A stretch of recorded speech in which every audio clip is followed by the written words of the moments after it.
안녕하세요. 제임스입니다. 오늘은 계약서 목차 구성에서 중요한 사항 몇 가지를 말씀드리도록 하겠습니다. 내용이 조금 깁니다. 그래도 정신 바짝 차리셔서 잘 들어 놓으셔야 되는 사항이에요. 계약서니까요. 첫 번째, 15조항 경영사항에 대한 동의권 및 협의권입니다. 많은 분들이 투자 받는 것을 좋아하는 하는데 그에 따른 의무와 책임을 생각 못 하시는 분들이 있습니다. 투자 후에는 VC에서 사후 관리를 한다고 말씀드렸었습니다. 그죠? 투자를 받고 나면 회사의 중요한 의사결정에 대해서 반드시 VC에게 동의나 협의를 받아야만 하는, 그리고 결정해야만 할 수 있는 그런 것들이 있습니다. 왜냐하면 그 결정으로 인해서 좋은 상황이 될 수도 있지만 문제가 될 수도 있거든요. 이런 점은 투자 계약서를 구경해보지 않은 사람이라면 사전에 알고 있을 수 없는 내용입니다. 자, 시작하겠습니다. 사전 서면 동의를 구해야 하는 내용을 간단하게 설명드릴게요. 간단하지 않습니다. 1번 합병, 분할 합병, 정관 변경, 자본 감소, 주식의 포괄적 교환 또는 이전, 자기 주식의 취득, 법정 준비금의 감소, 중요 자산의 양수양도, 중요 영업의 양수양도, 경영 임대차, 위탁 경영 및 기타 회사 조직의 근본적인 변경. 내용이 조금 기네요. 자, 2번 융상증자, 주식 관련 사채의 발행 및 회수, 주식 매수 선택권 부여. 3번 건당 1억 원 이상 또는 연간 누계 기준 5억 원 이상의 자산을 구매, 매각, 대체 처분하는 행위. 4번 관계회사, 임직원, 주주 또는 제3자에 대한 건당 5천만 원 이상 또는 연간 누계액 2억 원 이상의 투자. No! God, please, no! No! 4번 관계회사, 임직원, 주주 또는 제3자에 대한 건당 5천만 원 이상 또는 연간 누계액 2억 원 이상의 투자, 자금 대여, 담보 제공 또는 보증. 주요 설비 투자로서 건당 2억 원 이상 또는 연간 누계액 10억 원 이상을 초과하는 경우. 6번 건당 2억 원 이상 또는 연간 누계액 10억 원 이상의 신규 자금 차입 또는 채무의 부담 및 채무의 상환. 여기서 무역금융으로 인한 채무 상환은 제외됩니다. 7번 자회사 또는 합작회사의 신설, 기타 타회사에 대한 주식, 사채 등에 대한 투자. 8번 이사회 규정 및 임원 퇴직금 규정의 변경. 9번 중요 사업계획의 변경 및 기존 사업 외에 신규 사업에 대한 진출. 10번 사업의 전부 또는 일부의 중단 및 포기. 11번 기타 경영에 중대한 영향을 미치는 사항. 다음은 서면으로 통지하고 협의해야 되는 내용입니다. 1번 중요 자산의 취득 및 매각. 2번 자산 재평가. 3번 이해관계인의 특수관계인 내지 임원의 지분 변동. 4번 상장을 위한 주관사 선정 내지 변경. 주관사는 주관 증권사를 말하는 거죠. 5번 기술의 양수에 관한 계약의 체결. 6번 투자 전 사업계획에 포함되지 아니하고 12개월 누적 금액이 자기 자본의 5%를 초과하는 통상적인 사업수행 이외의 비용 지출 또는 자산의 취득입니다. 이제 33조항 특약사항을 말씀드릴게요. 특약사항은 투자계약서 중 회사마다 달라지는 대표적인 조항입니다. 특약사항에 포함되는 내용은 정말 다양한데요. 예를 들어 핵심 인력 채용을 전제로 또는 핵심 인력의 이탈 방지를 조건으로 투심이가 통과된 경우라면 해당 인력의 채용 또는 퇴사 금지 조건이 특약사항으로 들어갈 수도 있습니다.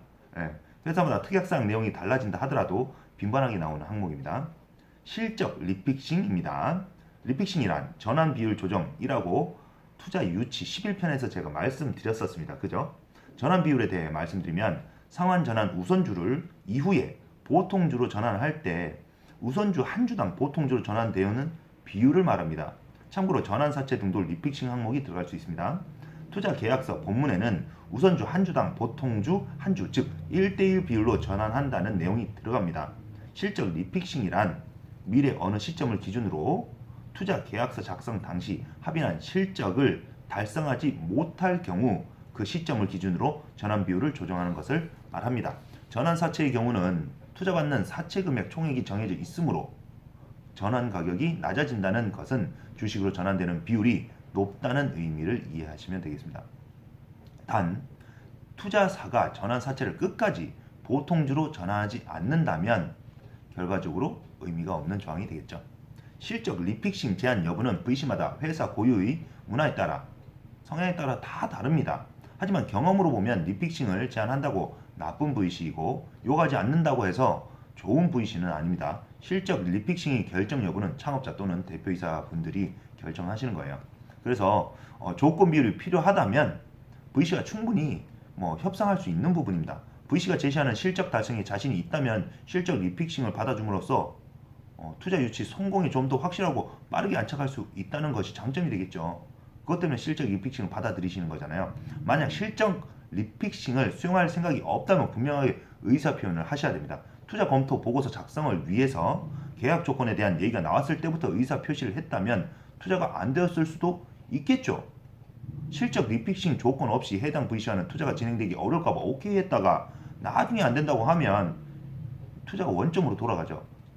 투자 안 될 확률이 100%가 될 수도 있습니다. 그죠? 그러지 마세요. 말 바꾸지 않는 게 좋습니다.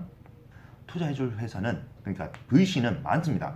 다만 찾지 못하시는 거잖아요. 찾아보시면 많습니다. 대신 IR 자료를 충분히 잘 만드셔야 돼요. 간단하게 말씀드리면 오늘도 제가 IR 자료를 하나 보고 왔습니다.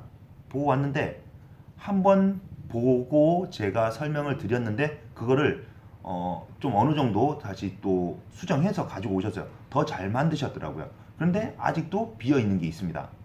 그리고 필요 없는 부분을 많이 늘리셨더라고요. 한 40여 장도 만들어 오셨던데 40여 장 만든다고 해서 눈에 더 잘 들어오는 게 아닙니다.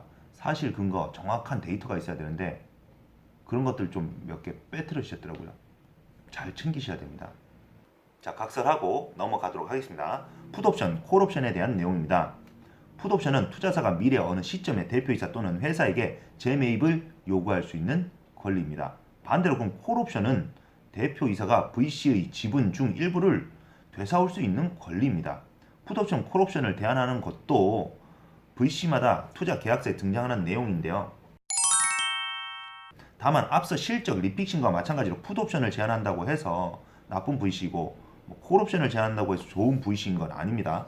전략적으로 경우의 수를 감안할 때 옵션을 조합하여 쌍방이 균형을 맞춘 계약서를 도출해낼 수 있습니다. 회사의 현재 자금 필요사항을 감안했을 때 제때 투자를 받아 사업을 확대하는 것이 더 유리한 시나리오라고 생각한다면 적절한 범위에서 풋옵션을 받아줌으로써 투자 계약 및 투자금 납입을 빠르게 진행할 수 있을 겁니다. 콜옵션도 창업자 및 대표이사 입장에서는 좋기만 하게 보일 수 있지만 그만큼 반대급부를 요청받을 수 있다는 점 꼭 기억해 주셔야 됩니다. 이번 영상의 요점은 첫 번째, 투자계약서를 반드시 꼼꼼히 읽어보시고 숙지해야 한다는 것. 날인을 하고 나면 사후에 내용을 숙지 못해서 입을 수 있는 문제는 순전히 창업자 또는 대표이사의 책임이 됩니다. 두 번째, 대한민국에서 VC 투자를 받은 기업들이 계약서가 모두 다른 것처럼 계약서 내용은 조율과 협상이 가능한 대상입니다. 투자사와 피투자 기업 중 어느 한쪽이 일방적으로 분리하면 아주 특수한 상황이 아니고서는 계약 절차가 성립되지 않을 것입니다. 스스로 판단하기에 계약서 작성에 익숙하지 않다면 주변의 도움을 받는 것도 좋은 방법이 되겠습니다. 다음 영상에서는 투자 유치 성공을 위한 중요 내용을 요약 정리하고 그동안 다루지 못했던 조언도 조금은 해드리도록 하겠습니다. 여기까지입니다. 도움 되셨습니까? 좋은 시간 되시길 바라겠습니다. 감사합니다.